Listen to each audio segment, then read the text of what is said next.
Antonia Darder was born in Vega Baja in the island of Enchantment, Puerto Rico. She was professor of education and ethics at the University of Illinois at Urbana-Champaign.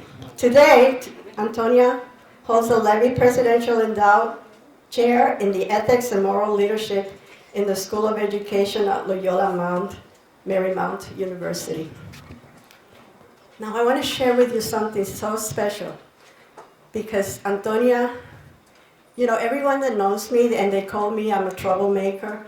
If you knew me when I was right after college, you would never think it's the same person. I was not politically involved. I had no clue. I know I was at the time when Martin Luther King, I would have been marching. I didn't even know what was going on there.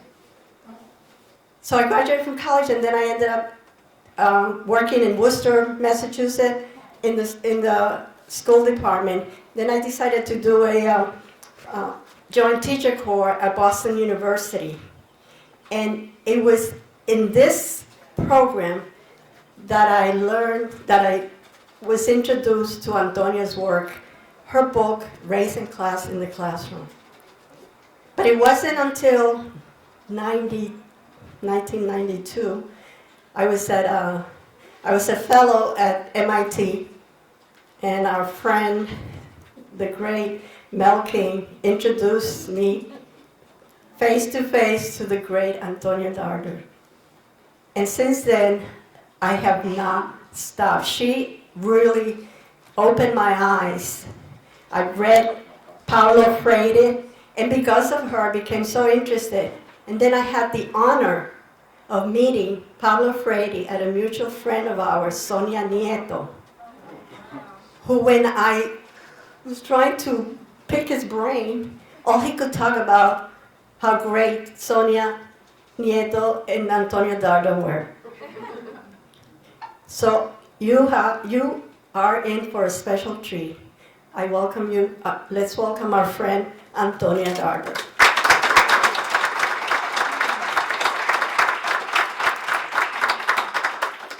I can tell you how happy I am to be here with you. It's been absolutely crazy. I was telling Ricardo Rosas, my daughter was fired yesterday from her job. A lot of it has to do with the racism and gender issues, because in this society, it's, excuse my language, it is fucking hard to be a smart woman of color. I also yesterday woke to this message of some, right-wing blogger who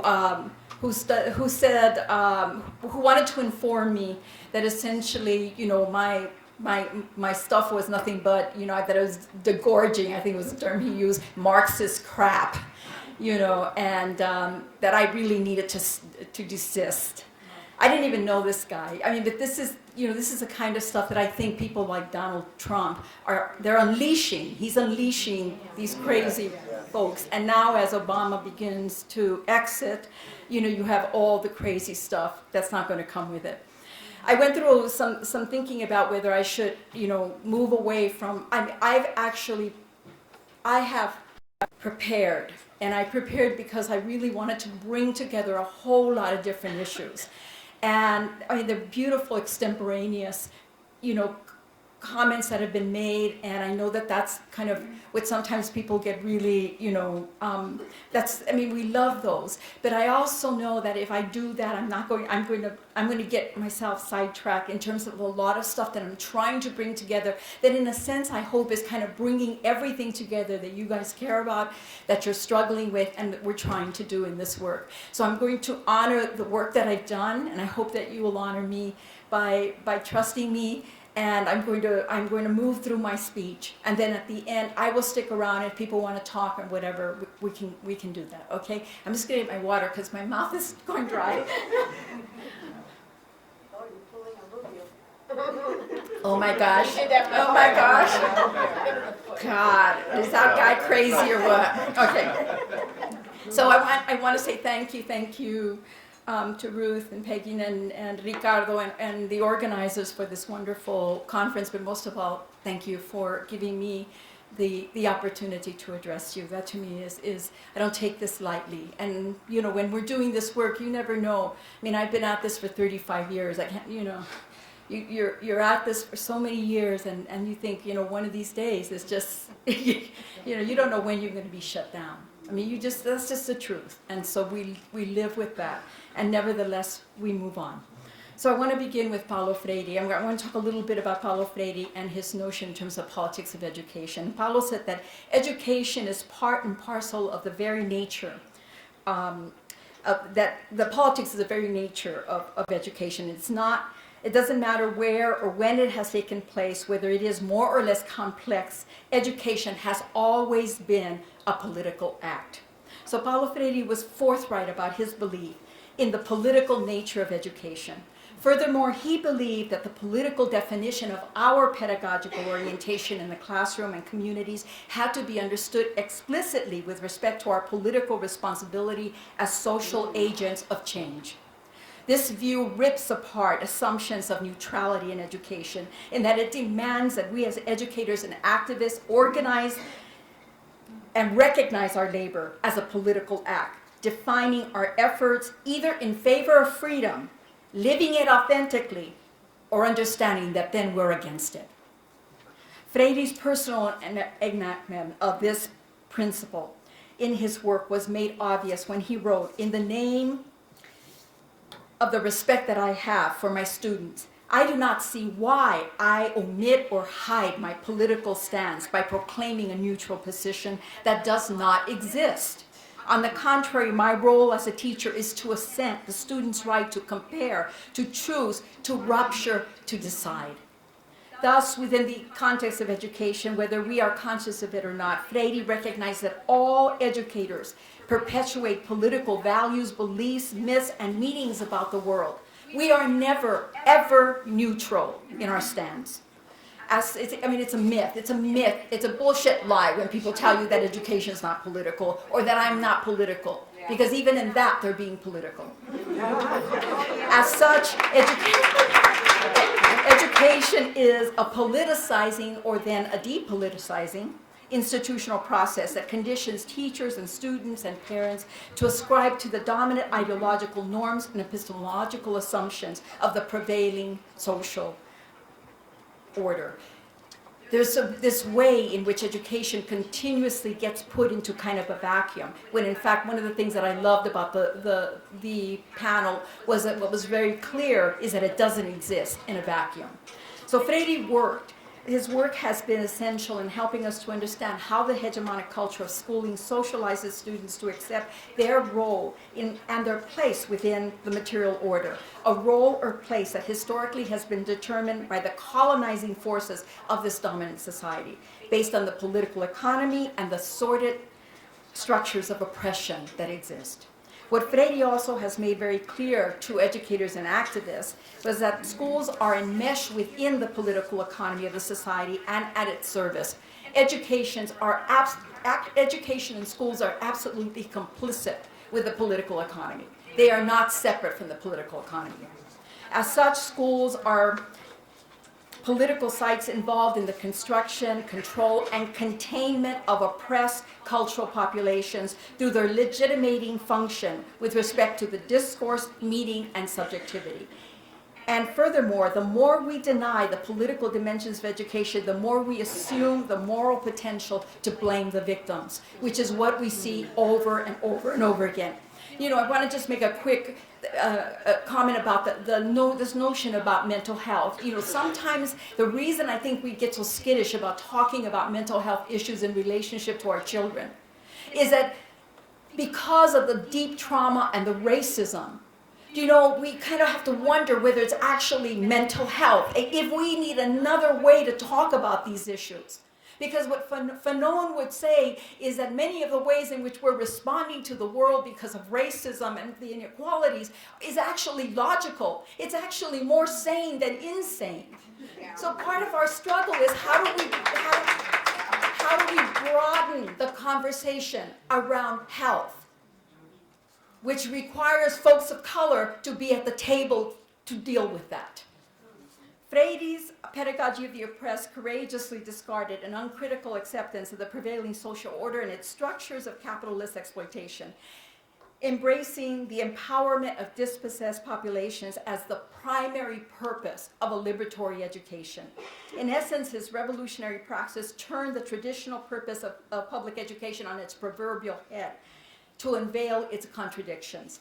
Instead of educating students to become simply reliable workers or complacent citizens and avid consumers, Freire called upon us to engage students in critically understanding of the world in order to consider emancipatory possibilities that then were born from the lived histories and material conditions that shaped our everyday lives. Freire's common use, he would talk about the world, and it's important for us to grasp what he meant. And there's a place where, people thought, oh, it's this nice, poetic metaphor, but it's really far more than just a poetic metaphor to talk about the world. He said, when I speak of the world, I'm not speaking exclusively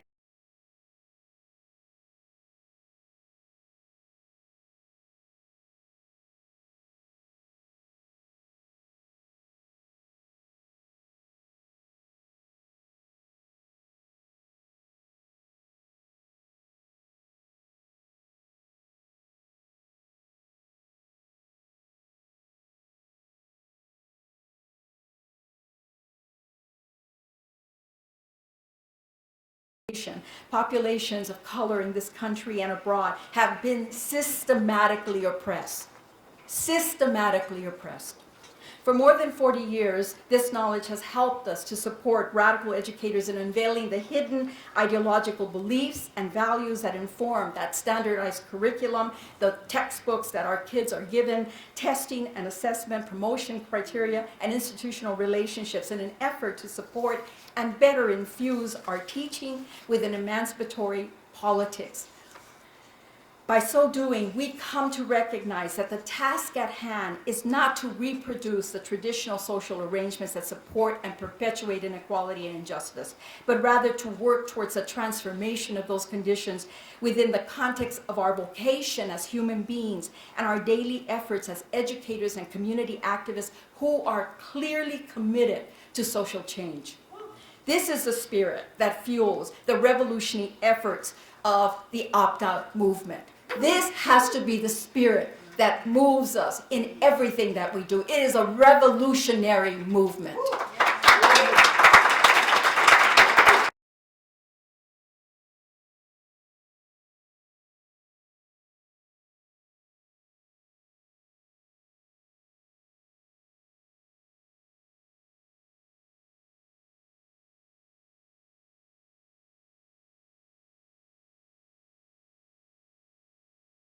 Reflection of the dominant culture and class is inscribed in the educational policies and practices that shape hegemonic schooling. And the most pervasive aspects of this approach have been the brutal juxtaposition of high-stakes testing and the instrumentalizing practice of teach to the test curriculum, which is its accompaniment. What we see constantly, there's this notion that somehow this is going to help our kids. I mean, I've even heard folks in our own communities say testing is good for our kids. I mean, there's nothing to me can convince me that testing is good for my kids and my grandkids and other kids in my community. The sterile and enfeebling pedagogical approach, it functions to minimize or annul students' creative power and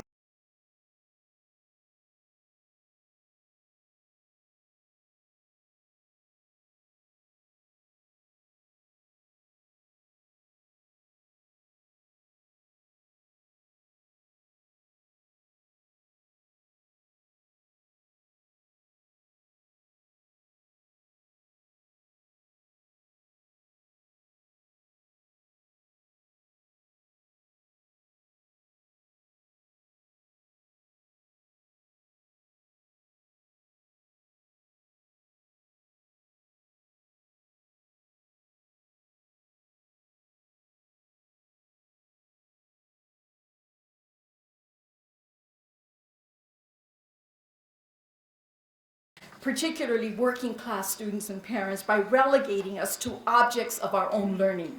Furthermore, this bankrupt logic of standardization adheres to a political message of conformity, which renders suspect any social critique that we put forth, particularly from those who are deemed somehow deficient and unworthy to speak.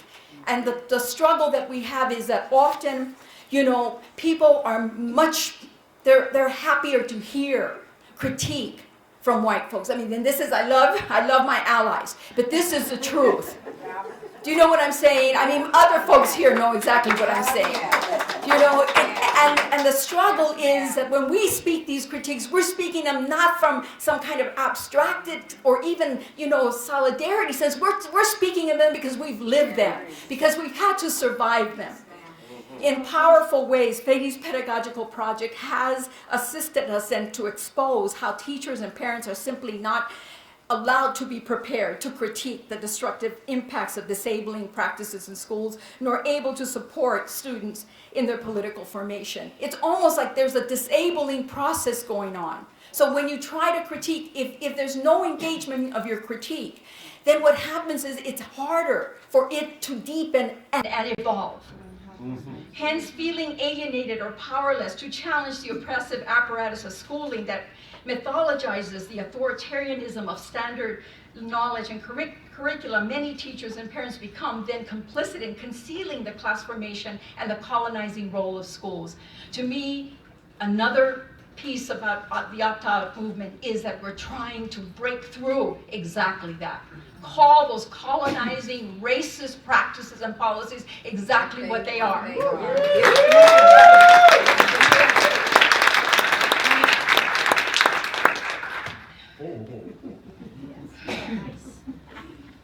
There's a part of me that just has to relax.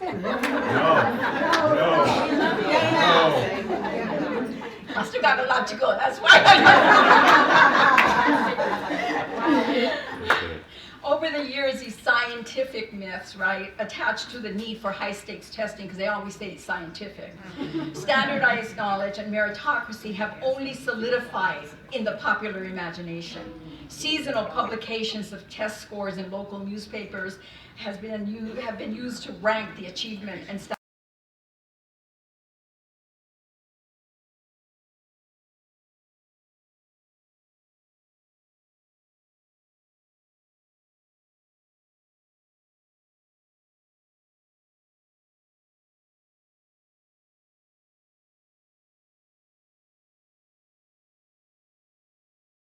in sync with our lived histories, highlighted for educators and activists of color how classroom practices often replicate similar fears, frustrations, and insecurities that mirror those of their students when they hit unfamiliar territory and receive little substantive support in the process of their everyday practice. Consequently, educators experience enormous constraints due to the system of rewards and punishment commonly employed by schools to control the labor of teachers and students. This is reflected in the authoritarian manner in which school administrators can limit the decision-making role of teachers through prescribing rules of dress, of conduct, of curriculum, of textbook, lessons, plans,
roles and expectations of the school and the administrator. Yeah. So, are you a nice person is much more important than do you really teach rigor? Do you really get those kids thinking?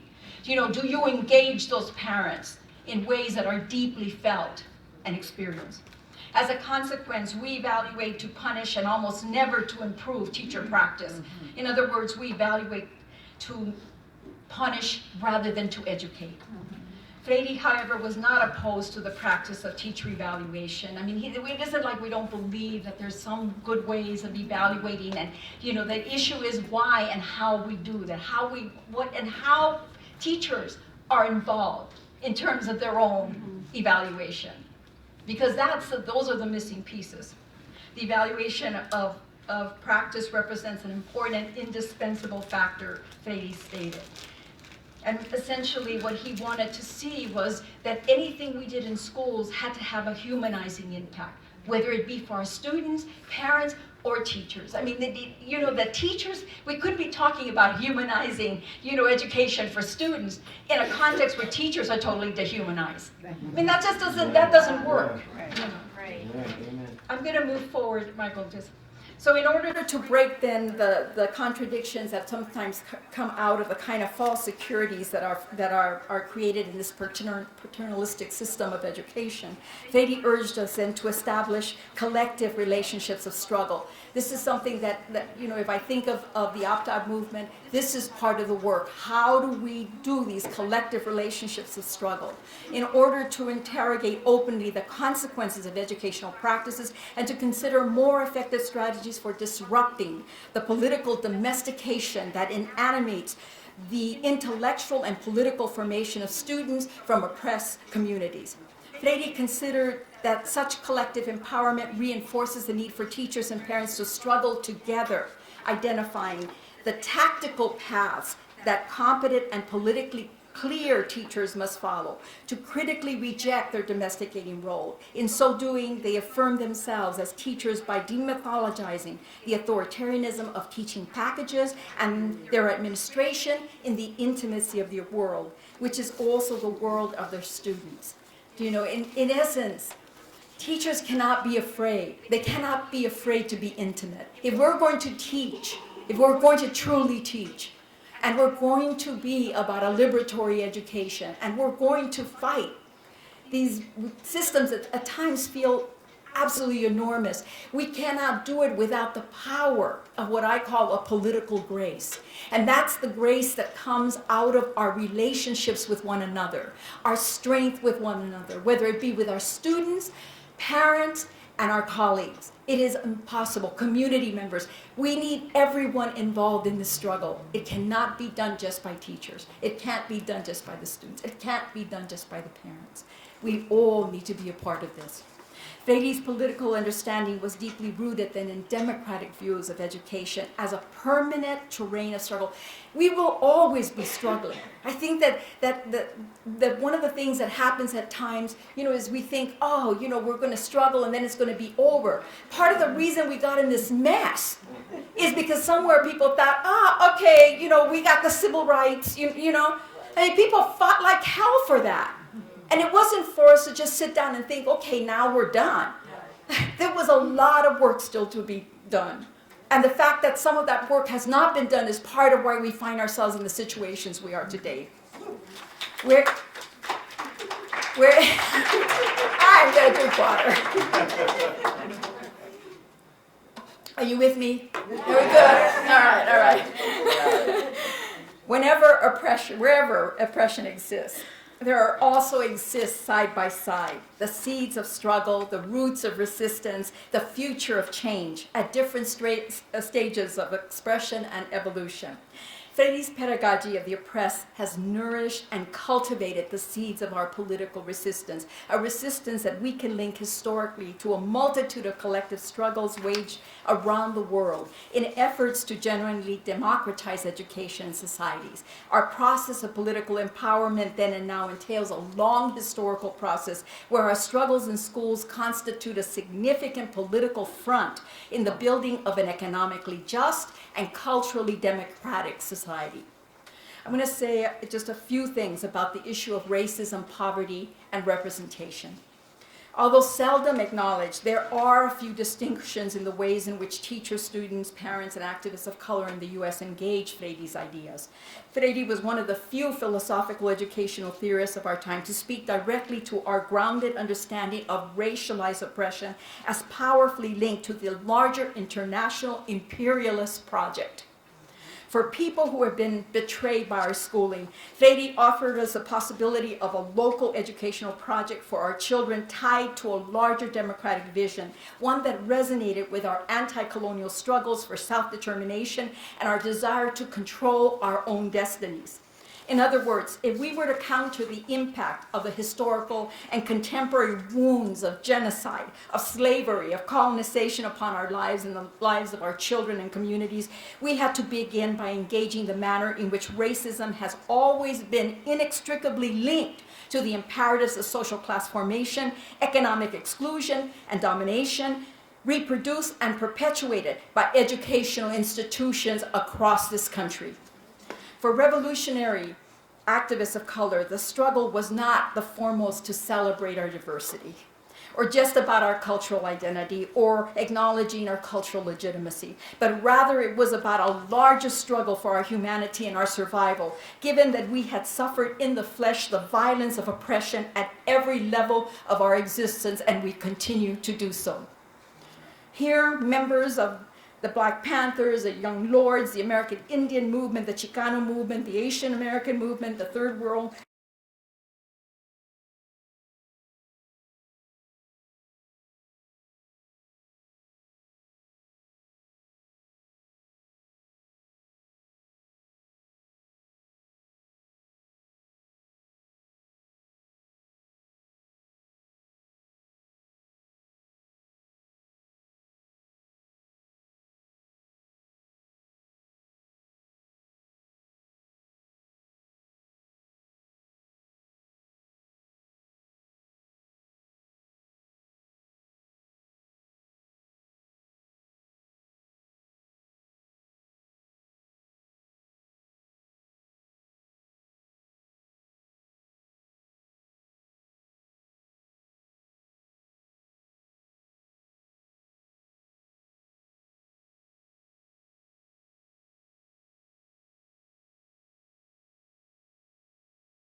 You know, that we actually live in conditions where the majority of the wealth, not only in this country but around the world, is controlled by such a small percentage. We should all be so freaking pissed off. Unless you think that you might be one of them someday.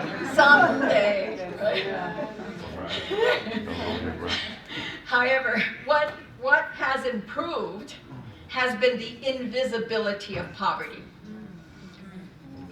That's what has improved. By urban planning and gentrification schemes, which has skillfully arranged for the affluent who rarely have to cross paths with the impoverished and dispossessed.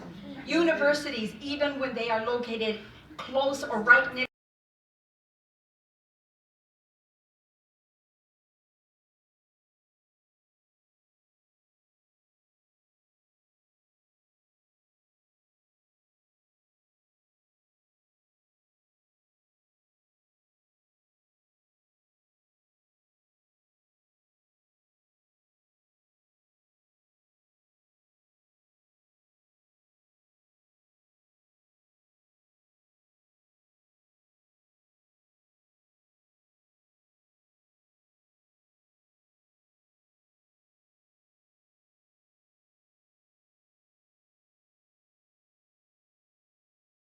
speaking about the larger hegemonic apparatus of schooling historically dictated by the capriciousness of the capitalist system and its current neoliberal formation, which enacts economic policies that are absolutely indifferent to the humanity of our children and our communities. Hence, Freire challenged us to embody our commitment to the political and social transformation in the relationships we forge with those within and outside of our communities. As such, his pedagogy of the oppressed is not only for the classroom, but rather it is to be practiced as a living pedagogy that must permeate all aspects of our life. These principles echo loudly today in the efforts of Black Lives Matters and must also be resounding in the opt-out movement to transform schools. With children of color being the majority of children who attend public schools in so many cities across this country, the opt-out movement must reflect in its practices and its public face a wider representation of the oppressed.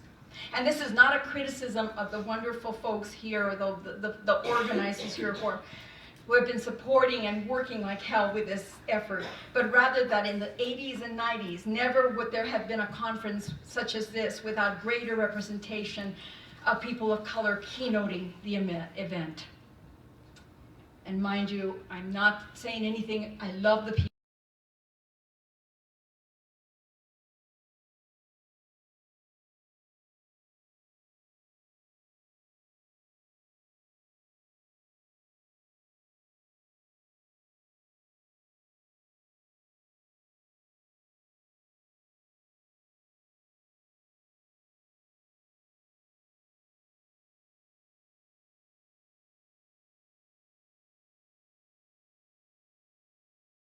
We simply have to be more conscientious of the issues at stake in our efforts to mobilize communities. We must embody our principles for culturally democratic struggle and live our politics.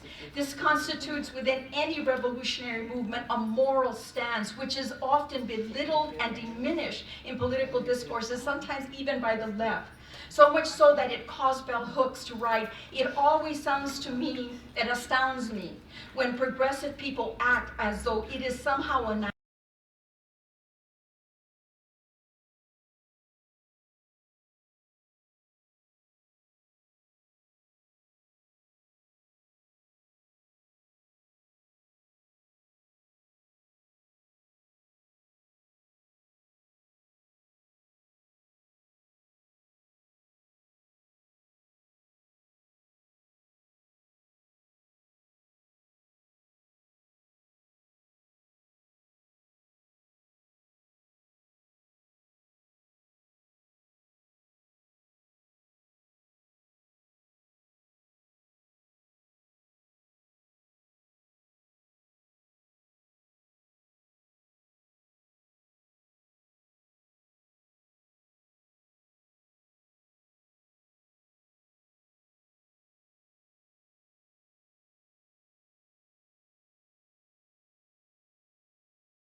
formula to thwart the push for cultural and material equality. With the contention that schools should serve as economic engines to ensure the global superiority of the nation. The neoliberal accountability movement began to gain steam with an attack on public education and, of course, an attack on ethnic studies. The process of deregulation, of privatization, the erosion of the safety net resulted in an economic corporate boom in that decade that followed, while the social welfare policies that ensued pushed back against the gains made by the civil rights movement. One of the most disastrous impacts to communities of color was the unprecedented increase in the number of U.S. incarcerations, which resulted in an unparalleled number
out or marginalized within public schools and universities as the new liberal, many times white, multicultural gurus descended on the stage to dominate and disfigure our revolutionary pedagogical discourses, which had originated from our decolonizing struggles.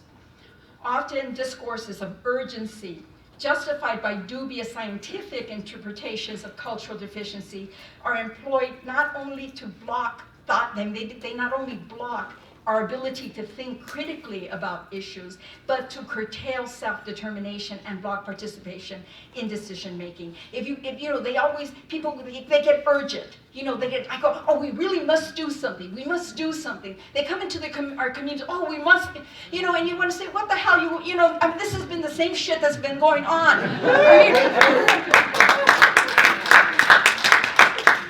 But you know, if you push people, you make them think, oh, they have to do it right now, they have to do it right now. What happens is we don't step back and think critically about our histories, our culture, about the issues, the realities of the conditions that are existing in our communities. Hence, let us be careful how we frame notions of urgency in our struggle, for the discourse of urgency has also been well manipulated in the privatization movement, mobilizing parents to enroll their children in charter schools that often offer them less resources than they received in public schools, with even greater adherence to what John Holt termed the tyranny of testing. Holt stated, almost all educators feel that testing is a necessary part of education. I wholly disagree. I'm embellishing. I do not think that testing is necessary or useful or even excusable. At best, testing does more harm than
almost 65%, right? And over 62% of all people who speak a second language, they speak Spanish, 62%. In order to prevent educational practices that further what Freire called cultural invasion, it requires us to reject the colonizing values of what de Sousa Santos called epistemicides, which warp how educational researchers theorize and construct knowledge about the other, knowledge that today still denies the integrity and sovereignty of our cultural identities, of our histories, and of our primary languages. What the eclipse of the multicultural what multicultural age in education caused was these persistent issues raised by parents and activists. I mean, it essentially worked to thwart the discourse, to make it much more difficult for us to get our voices on the table. I want to just keep moving forward. I'm very conscious of the time, and yet there's just all this stuff. So you try to stay up with me if you can, okay? What I want to say too is that as we stop talking about the importance of culture, right? Except by those of us who were fighting to deal with it, right? People were talking about testing. What happened instead? Everything became a numbers game of high-stakes testing. The standardization of knowledge and the teaching to the test then persists as the order of the day. And the Common Core curriculum has only intensified many of the problems, despite all of the rhetoric that it was supposed to be better for our students. Accordingly, we find ourselves deeply mired then in these Western Eurocentric notions of humanity, where individualism, object-based, future focus, and materialism counter the legitimacy of subordinate cultural community values and traditions. Additionally,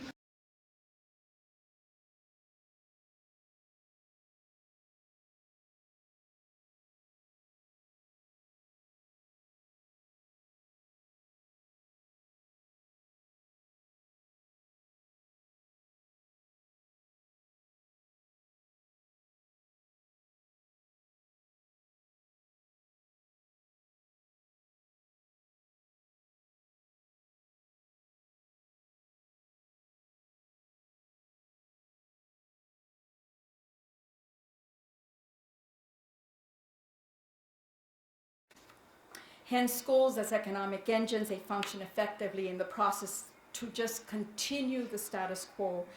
And it's for, to produce a national workforce, right, that's in sync with the requirements of the labor market and a reserve army. I mean, what we see is the incredible spending on the military. I mean, there's it is amazing when you look at all those numbers. I have charts for all that, but I can't get to that. But trust me, it's all there. As would be expected, then the children, let me just back up for a second. The part of the struggle, and I want to thank you, you went on. Thank you, Michael. That part of what we're dealing with is that we don't even at times think about that the kind of curriculum that is at work, the traditional curriculum, in essence, is an apologia for war. It is for conquest. It's still a curriculum that supports it. Somehow, the way it's socializing our kids is to believe that war is acceptable, to believe that poverty is acceptable. And even in religions, people will say, oh, the poor will always be with us. I mean, to me, that's bullshit. Your poverty is created, it's fabricated. It will not always be with us if we decide that that's not the way we're going to organize our society. I'm going to move over and just talk a little bit about our struggle for our humanity. So Freire's notion of armed love and the dialectics of revolutionary practice, which I can hear so much at work here in this room, has offered us as activists and educators from oppressed communities, a sound political foundation in our struggle for our humanity and for a pedagogy that is firmly anchored on a collective and ongoing commitment to our liberation, starting from the realization that we are unfree and that we live in an unequal world. Freire affirmed that our struggle for a just education had to also involve our struggle for the emancipation of labor and for an overcoming of our alienation. Next page, Michael. This requires then the decolonizing of our minds, which entails the ejection of colonizing myths and ideologies, and I've kind of touched on a number of those. Our task then as critical educators committed to a just world is to embrace fully this dialectical understanding of our relationship with the world so that we together can transform our teaching and learning into a revolutionary praxis. What we need is truly a revolution, and what we mean by that is we need to go to the roots of these structural problems that we have been struggling with for decades and begin to really dig them out. And the only way we can dig those out is through our collective efforts. Paulo recognized that this way of life requires us to make a critical commitment to move from alienation and liberal sentimentality that obscures critical engagement and obstructs our capacity to risk, to behave, to understand that our education it requires for us to risk as an act of love. That every time we risk, when we stand up in situations that are difficult, at that moment it is an act of love. We do it because we love our children, because we love our communities, because we love the world. Instead, Freire invited us also to enter into serious, sustaining political relationships. I mean, we have to learn to fight with each other. We have to learn how to critique each other. We have to learn how to struggle with each other. And we can't go home just because somebody hurt our feelings. We don't have that kind of luxury. I don't feel we have that luxury. You know? I mean, that's not what it means to be a cultural worker. That's not what it means to be a revolutionary. It means that you gotta, you stand up. And I'm not talking about sucking it up. I'm talking about engaging it. Really engaging it, listening and struggling. And struggling with our students, and struggling with our children, and struggling with parents and each other. In the last years of Paulo's life, he asserted that in the midst of neoliberalism, he was convinced that never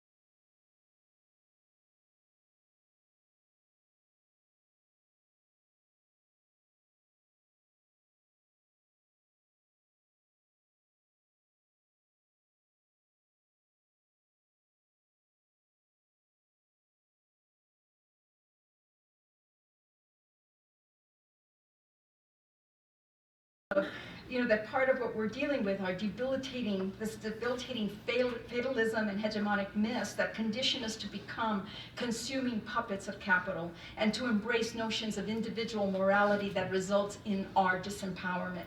With this in mind, former Black Panther Assata Shakur's words really come to mind.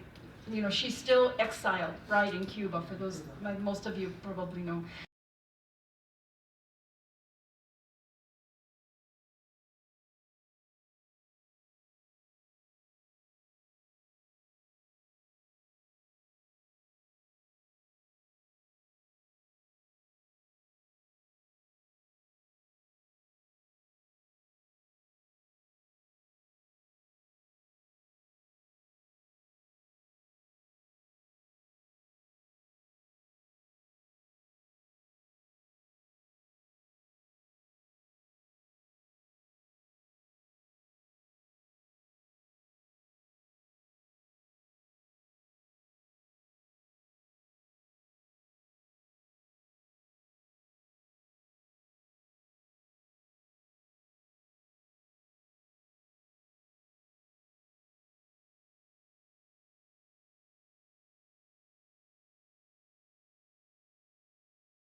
Hundreds, it was initiated as this kind of modern era of assessment, and this is what we're dealing with. We're not dealing with something that just happened yesterday, right? So we had, then we're talking about a time when they were measuring, and comparing cranium sizes to determine how intelligent folks were. I mean, this was commonplace. This was scientific, mind you. Eugenics. Right, this was scientific, this work.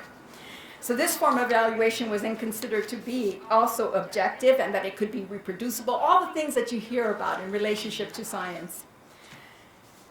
What we know is that this led to a taxonomy that objectively and scientifically ranked the racial group of the early psychometrists as superior in human intelligence, with all other races hierarchically lagging behind. What a coincidence.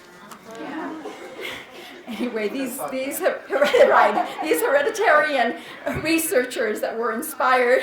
Michael, can you change? Yes. I'm looking for you right Okay, now. you guys, this is the stuff. You recognize this. Some of you guys recognize this stuff around the cranium and all this stuff. Okay, move.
For U.S. competition with the Russians, right, for perceived world superiority. So here was born this standardized testing craze, and it continued. I just go through the slides on, so then the Education and Secondary Act, Education Act that President Johnson signed, and then we move forward, we just keep going.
All men.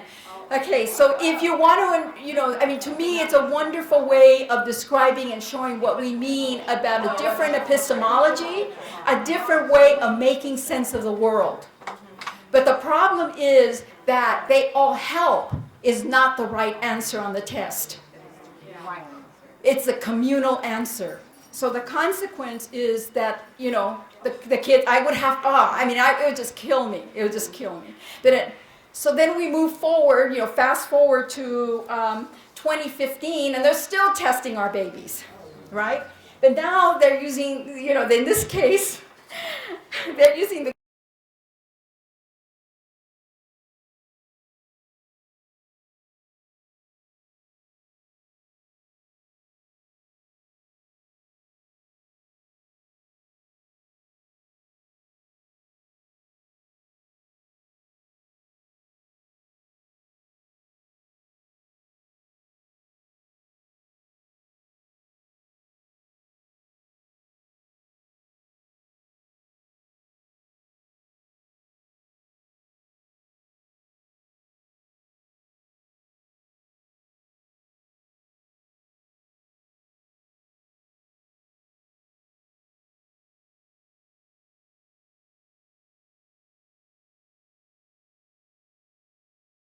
kid, it's like, you're 3 years old. You got it. Okay, I'm going to keep moving, and I'm just going to say that, the whole issue here is meritocracy. We're dealing with the issue of meritocracy.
Taking away resources, even though they kept threatening that they were going to take away resources. Right. And contrary to short-sighted critics who claim that the movement is that the demands are completely unreasonable, or that it is unethical for educators to support this movement. Opt-out is truly one of the most ethical, wise, sane, and humanizing political movements in education. Trying to scare and intimidate folks by portraying opt-out supporters as lawbreakers or criminals is absolutely ridiculous. We are knowledgeable and committed democratic dissenters who are willing to fight for the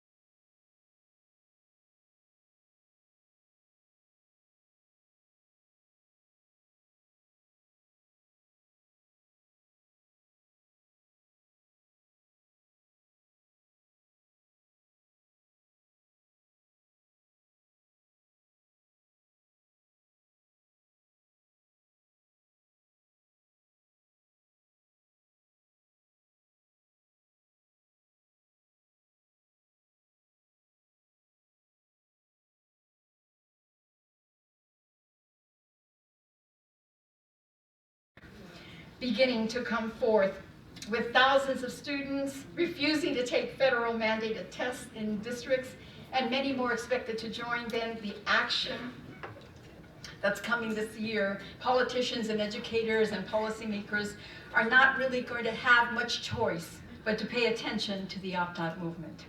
And I think, to me, that's so much the issue. And what I want to just kind of end with is this notion of our strength, our political vision, and the notion of incomprehensibility.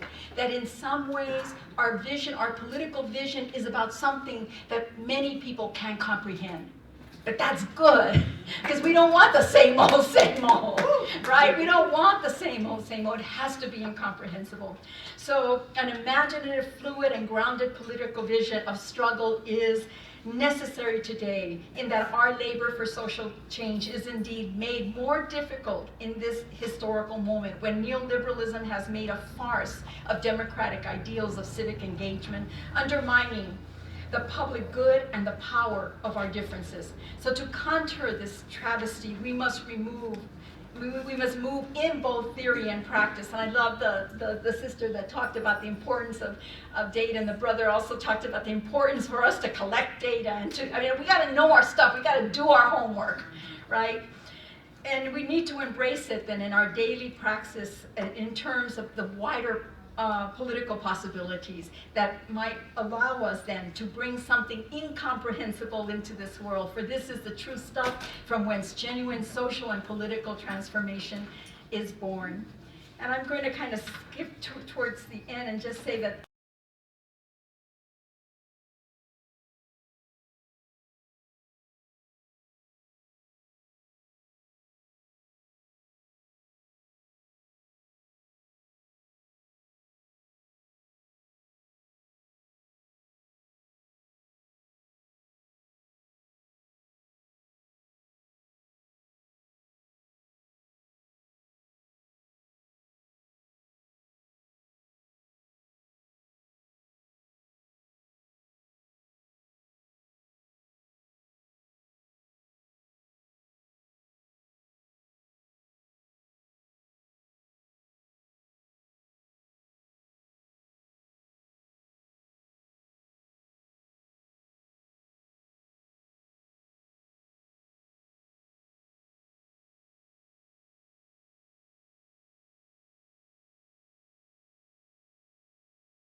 some people have to leave, so I just want to let you know what the plan is after tonight. Another thing about being in Philly, some of you might have heard of the WE caucus, the Working Educators Caucus.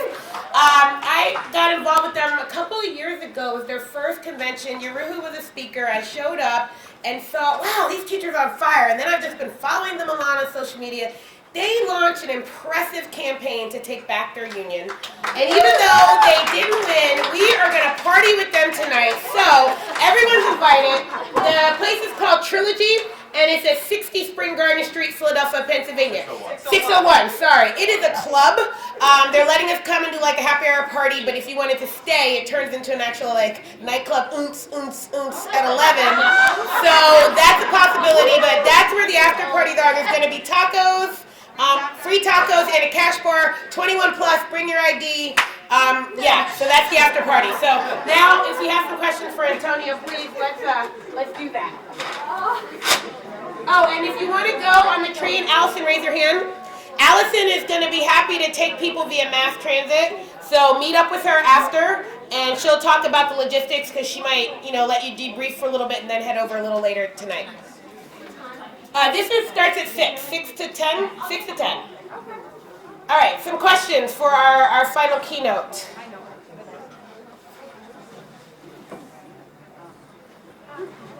I know you guys are probably as tired as I am.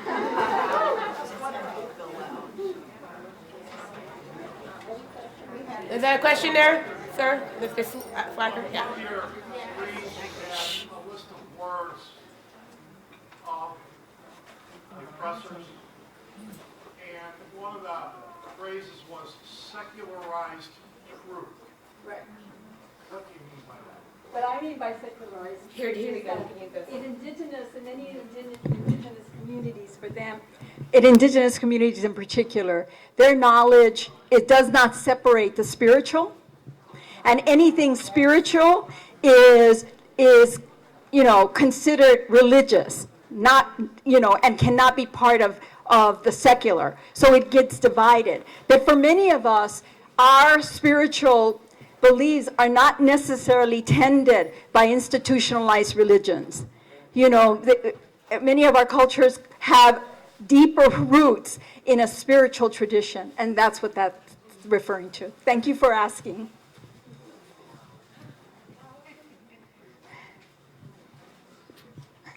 Yes, go ahead, Jay. Yeah. Thank you so much. I heard you speak about 10 years ago about what schools do to the bodies of the oppressed, and I wonder if you could say a little bit about what testing does to the bodies of young people. Well, as soon as you asked that question, I remember being at a conference around testing, and we had students. We always need students to be in the room, and the students were talking about testing. And I'll tell you, I don't think there were, when the students finished the presentation, I don't think there was a dry eye in the room, because the students were crying. I mean, they were just talking about how humiliated they feel and how unprepared they feel for those tests, and how the very act of sitting there having to take these tests under that pressure caused them just to feel oppressed. It was almost like their historical oppression was suddenly, capsulized in that moment of taking the test. But what we really know is that in a lot of ways, the way education facilities are set up, the way education is set up, it often immobilizes, right? It's a very immobilizing culture. And part of our struggle is that we have to engage with the body. Because, more importantly, I think that we don't think about the revolutionary process of this, but it has to happen in our body. Change has to happen in our bodies. So we cannot be separate from our bodies. We cannot be out of touch with the pain. One of the sisters talked about how it numbs, how people are numbed by those structures of oppression. That is a reaction. That is a normal, healthy reaction of a body who is constantly assaulted. So there's two reactions, right? It can either be, you numb out, or you fight, and you get really pissed. And we see it in our students. People are so, they'll talk about these students, the difficult, the problem students and stuff, but the students are often reacting very normally to the conditions that they're having to face. So these are physical conditions, and we don't exist, our cognitive development does not exist separate from our physical development, from our spiritual development, emotional development. They are interconnected. Now, can you imagine, if you think about this, I see this especially with graduate students. The way that they're disciplined, there's a disciplining process that happens, especially in graduate school. Fran knows that we've known each other for, and it is set up in such a way for people to separate themselves from the subject of their research, which is exactly, to me, the opposite. The opposite of what we need to do. We need to feel that pain. Let's feel the suffering, because the suffering tells us that something is wrong. The pain tells us that something is wrong, and then we have to do something about it. So it's not just because, we're some kind of masochist. It's that if we don't feel the pain, we don't move through it, and liberation cannot come without us moving through it.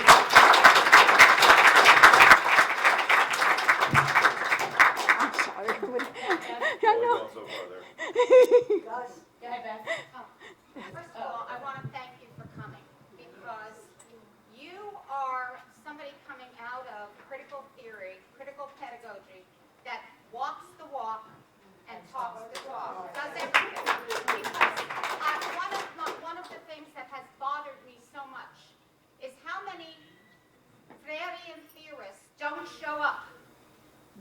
show up. They're not practicing praxis as Freire would have wanted them to. Right. And it's such a contradiction. Yeah. They're not present in the movement. Yeah. The other thing I want to say is Paulo Freire was one of my greatest teachers. Never met the man, but he was one of my greatest teachers. He's taught me a lot.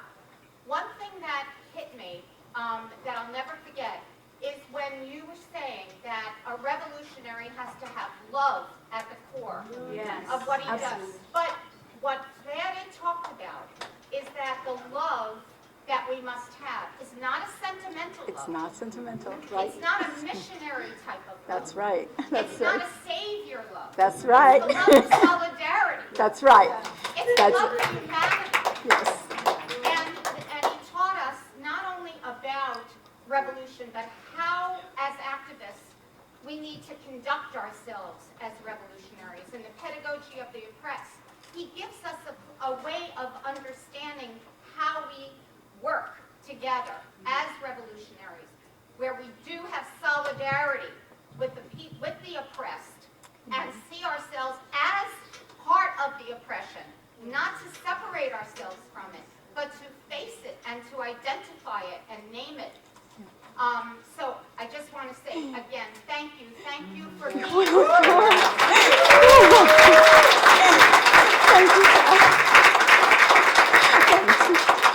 I appreciate that, Beth. It's not easy because you have to.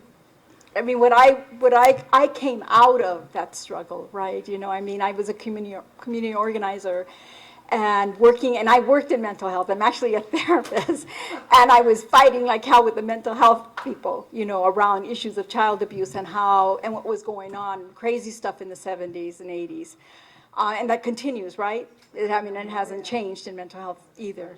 But what I also know is that I can't do my work unless I'm present with folks.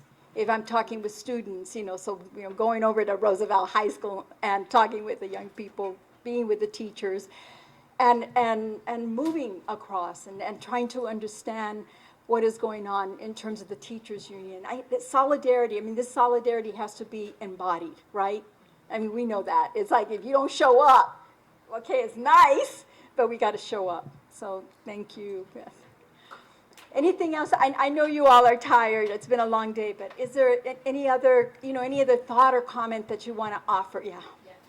Okay, so do you have any best practices for addressing colleagues or educators who think that their subject is objective?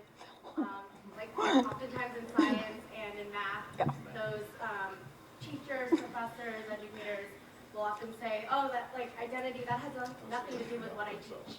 And so if anybody has ideas. Yeah. There's probably, there's a lot of teachers in the room here, who may be math and science teachers, and they would have wonderful. But what I do, I keep archives. So any of you guys, if you ever are wanting to read on an area, send me an email, because I probably have a file of articles I can send you, because I send everybody. I'm just always sending stuff out. But there's a whole lot of work that has been done in terms of critical math, ethno-mathematics. There's a whole lot of stuff that's been done on science and knowledge, and really trying to break through the myth of scientific objectivity and neutrality and all of that. It's a whole bunch of really, a whole lot of incredible work that's been done. And so I can't do it justice, but all I can say is that when we're dealing, whether it be on that issue or any other issue, with colleagues who sometimes we just feel like, oh man, they just don't get it, right? We have to ask ourselves, what am I willing to invest? And is this the best place for me to invest my energy? Because I don't think I can do it all. I don't believe I can do it all. And I have to be willing to be honest with myself. And I have to say, okay, is this somebody that I can invest my energy with right now? Can I do any justice to it? Especially if the person doesn't want it. You can't. See, I believe that the only way we can build this movement is we've got to find all the willing people. And there's a lot of willing people that we haven't even begun to identify. They just have not connected, But the people who aren't willing, you know, the best thing that we can do is be kind to them. And I mean, just be kind, gracious, and walk away. And, you know, I mean, what happens sometimes, too, for folks of color is that there is this attitude that we're supposed to, like, fix white people. And I'm sorry. That is not my job. I have a hard enough time keeping my daughter, who just lost her job because she's, you know, all this racism she's dealing with, you know, keeping her going. So, and keeping myself going. You know, I'm an ally, you know, which means I'll sit at the table as your equal. But I'm not there to fix people. I'm there to struggle. And if you're willing to struggle, then come on down. You know, kind of thing, right? Let's come on down.